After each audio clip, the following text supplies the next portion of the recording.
Assalamualaikum warahmatullahi wabarakatuh. Perkenalkan, nama saya Susetya Dwi Putra dengan nomor presensi 10 dengan NIM 14014211194, mahasiswa Universitas Negeri Semarang, jurusan Pendidikan Sekolah Dasar.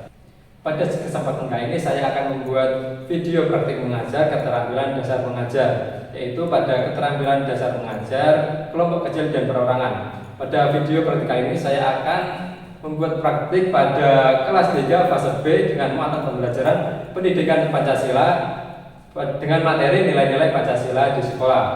Dengan tujuan pembelajaran, peserta didik dapat mengidentifikasi nilai-nilai Pancasila dalam lingkungan sekolah, dan dengan pembelajaran kelompok serta presentasi, peserta didik mampu menelaah penerapan nilai-nilai Pancasila dalam lingkungan sekolah dengan benar. Sebelum masuk ke praktikum, saya akan menjelaskan mengenai keterampilan mengajar kelompok kecil dan perorangan. Keterampilan mengajar kelompok kecil dan perorangan merupakan suatu bentuk pembelajaran yang memungkinkan guru memberikan perhatian terhadap siswa atau peserta didik, baik dalam kelompok kecil maupun dalam pendekatan secara individu untuk menjalin interaksi pembelajaran yang efektif. Pada keterampilan mengajar kelompok kecil dan perorangan ini dilaksanakan yaitu dengan pendekatan kelompok 3-8 orang, kemudian dilaksanakan dengan pendekatan individu. Untuk komponen keterampilan mengajar pada kelompok kecil dan perorangan ini yaitu yang pertama, keterampilan mengadakan pendekatan secara pribadi. Yang kedua, keterampilan mengorganisasi. Yang ketiga, keterampilan membimbing dan memudahkan pembelajaran. Dan yang keempat, keterampilan merencanakan dan melaksanakan kegiatan pembelajaran. Dalam keterampilan dasar ini, peran guru yaitu satu, sebagai organisator dalam kegiatan pembelajaran, yang kedua sebagai sumber informasi bagi peserta didik, dan yang ketiga yaitu mendorong bagi siswa untuk giat dalam belajar.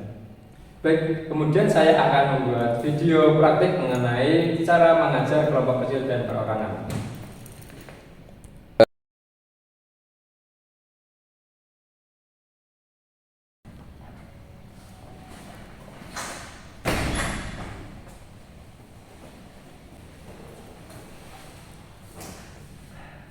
Assalamualaikum warahmatullahi wabarakatuh. Selamat pagi anak-anak. Pada kesempatan pada pagi hari ini, sebelum kita memulai pembelajaran, kita berdoa terlebih dahulu. Baik, untuk ketua kelas bisa memimpin doa. Baik, terima kasih. Baik, untuk pembelajaran kali ini kita akan mempelajari mengenai Pancasila. Ada yang tahu Pancasila? Ya, benar sekali. Pancasila yaitu lambang negara. Contohnya di mana gambar lambang negara? Ya, benar sekali. Contohnya yaitu ada biasanya di foto depan sebelahan dengan foto presiden dan wakil presiden. Sebelum kita memulai pembelajaran, Bapak ingin mengajak kalian untuk tepuk semangat dulu. Ada yang bisa? Baik, untuk tepuknya gini ya. Tepuk semangat. Semangat. Semangat. Oke, bisa? Oke. Bapak mulai ya. 1, 2, 3. Tepuk semangat. Semangat. Semangat. Oke. Baik, kalian tahu lambang-lambang negara, lambang-lambang Pancasila. Yang pertama ada apa? Yang pertama ada bintang. Yang kedua ada yang kedua ada rantai. Yang ketiga ada pohon beringin. Yang keempat ada kepala banteng. Dan yang kelima yaitu terakhir ada kaki dan kapas. Nah, di sini ada yang tahu sila-sila Pancasila. Yang pertama apa sila Pancasila? Betul. Yang pertama yaitu ketuhanan yang Maha Esa dengan lambang bintang. Yang kedua ada yang tidak? Sila Pancasila yang kedua. Ya, betul, bijak. Yang kedua yaitu kemanusiaan yang adil dan beradab dengan gambar rantai. Kemudian ada yang tahu untuk yang sila Pancasila ketiga? Ya, betul, Masjidna, yaitu Persatuan Indonesia dengan gambar pohon beringin. Kemudian ada yang tahu sila Pancasila yang keempat? Ya, yang keempat yaitu gambar banteng dengan sila kerakyatan yang dipimpin oleh hikmat kebijaksanaan. Dan dalam permusyawaratan perwakilan. Dan yang terakhir, kira-kira apa sila Pancasila yang terakhir? Yang bisa tunjuk tangan? Ya betul, yang kelima yaitu gambar dengan lambang Pak Dirjen Kapas dengan sila keadilan sosial bagi seluruh rakyat Indonesia. Baik, untuk berikutnya Bapak akan membentuk kelompok kecil. Di sini kan ada 15 orang. Nanti akan membentuk 5 kelompok dengan satu kelompok 3 orang. Ya, nanti setiap kelompok akan mendiskusikan dan membuat 5 contoh penerapan sila-sila Pancasila di lingkungan sekolah. Apakah bisa dimengerti anak-anak? Baik, silakan untuk anak-anak bisa berkelompok. Untuk kelompok 1 bagian paling depan, kelompok 2 belakangnya, kelompok 3 sebelah kiri, dan kelompok 4, 5 sebelah belakang. Oke, baik, sudah berkelompok. Baik, anak-anak sudah berkelompok dengan kelompoknya masing-masing. Baik, di sini kan Bapak punya lembar kertas. Nanti anak-anak bisa menuliskan contoh-contoh penerapannya di kertas ini ya. Nanti setelah anak-anak selesai menuliskan, bisa salah satu perwakilan kelompok maju dan mempresentasikan.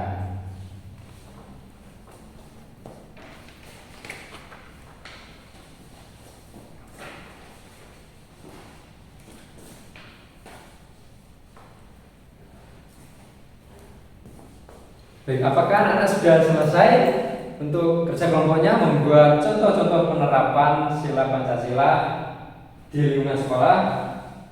Tadi kan itu ya, kelompok 1 membuat contoh-contoh nilai penerapan sila 1, kelompok 2 contoh-contoh sila penerapan sila kedua lah. Nanti seterusnya. Apakah sudah selesai? Nah, sekarang perwakilan kelompok bisa maju untuk mempresentasikan. Baik, untuk yang pertama kelompok 1 bisa maju. Baik, terima kasih kelompok 1 atas presentasinya. Jadi untuk penerapan sila-sila Pancasila, untuk sila pertama apa tadi? Ketuhanan Yang Maha Esa, contohnya ada menghormati teman yang berbeda agama dan lain-lain. Baik, berikutnya kelompok 2 bisa mempresentasikan, maju ke depan. Baik, terima kasih kelompok 2 atas presentasinya, luar biasa. Tepuk tangan untuk kelompok 2. Berikutnya kelompok 3 bisa maju ke depan mempresentasikan yang telah dikerjakan bersama kelompoknya. Baik, terima kasih kelompok 3. Wah, hebat-hebat ya Ibu anak kelas 3, bisa tepuk tangan dulu. Berikutnya kelompok 4 bisa maju mempresentasikan hasil kerjanya. Baik, terima kasih kelompok 4 atas presentasinya, luar biasa, keren sekali. Dan yang terakhir kelompok 5 bisa maju ke depan mempresentasikan. Untuk kelompok 5 mungkin bisa lebih meriah daripada kelompok yang lain karena kelompok terakhir. Baik, terima kasih kelompok 5 atas presentasinya, luar biasa, tepuk tangan. Jadi setelah dipresentasikan oleh kelompok 1 sampai kelompok 5, kita bisa mengetahui penerapan nilai-nilai Pancasila dalam kehidupan di sekolah. Ada berapa tadi? Ada banyak ya. Jadi kan tiap kelompok membuat 5, jadi ada 15 penerapan. Dan semuanya itu bagus dan benar.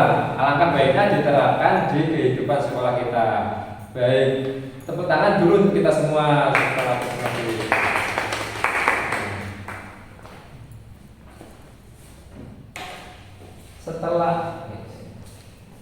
Setelah anak-anak presentasi di depan, Bapak mempunyai lembar soal.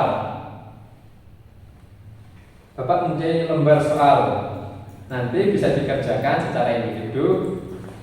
Nah, ini bersifat latihan dan nanti Bapak akan mengecek satu-satu dan melihat satu-satu bagaimana mengerjakan soal ini. Dan soal ini nanti juga berkaitan dengan apa yang telah kalian kerjakan, yaitu contoh-contoh penerapan nilai Pancasila di kehidupan sekolah. Bisa dikerjakan dengan baik ya.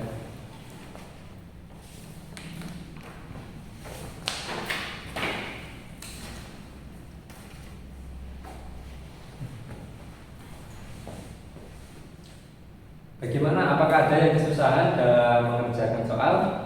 Kalau ada yang kesusahan bisa bertanya kepada Bapak. Ya, bagaimana Mas Yuta?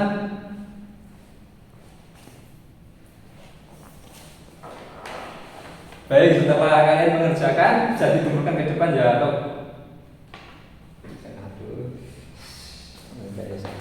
ketik potong-potong.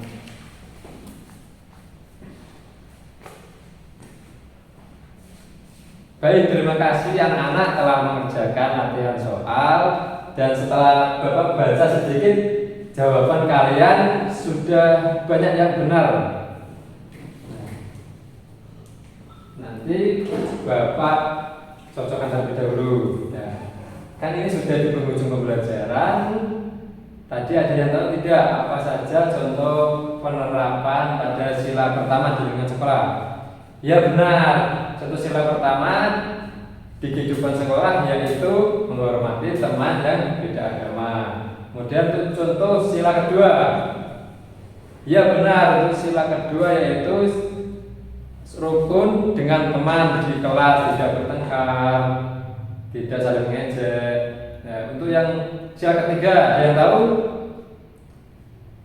Betul sekali, untuk sila ketiga yaitu persatuan Indonesia. Jadi kita dalam kehidupan sekolah harus saling rukun dengan teman, tidak bertengkar maupun tidak saling mengejek, sehingga kehidupan di sekolah menjadi lebih tentram. Untuk sila keempat, ada yang tahu? Oh iya, betul sekali. Untuk sila keempat, contohnya di lingkungan sekolah, yaitu kita bisa menghormati teman yang mempunyai jawaban yang berbeda. Misalnya tadi, Jina dan Yusir mempunyai jawaban yang berbeda. Itu keduanya sama-sama benar, tapi kita harus saling menghormati. Untuk yang kelima, ada yang tahu? Betul sekali, untuk yang kelima yaitu sila keadilan sosial bagi seluruh rakyat Indonesia. Jadi kita harus bersikap adil. Contohnya Bapak memberikan pembelajaran itu adil kepada anak-anak. Tidak hanya kepada bijak saja saya mengajar, tapi kepada semua anak. Itu saja pembelajaran pada pagi hari ini. Semoga anak-anak bisa menerapkan di lingkungan sekolah, sehingga kita dalam kehidupan di sekolah itu bisa terjalin hubungan yang harmonis. Itu saja pembelajaran pada pagi hari ini. Untuk menutup, kita berdoa terlebih dahulu. Ya, untuk pada ketua kelas bisa dipimpin doa. Baik, terima kasih. Demikian pembelajaran pada pagi hari ini. Wabillahi taufiq wal hidayah. Wassalamualaikum warahmatullahi wabarakatuh. Nah, baik. Nanti kalau pulang hati-hati di jalan ya, jangan mampir-mampir langsung pulang ke rumah.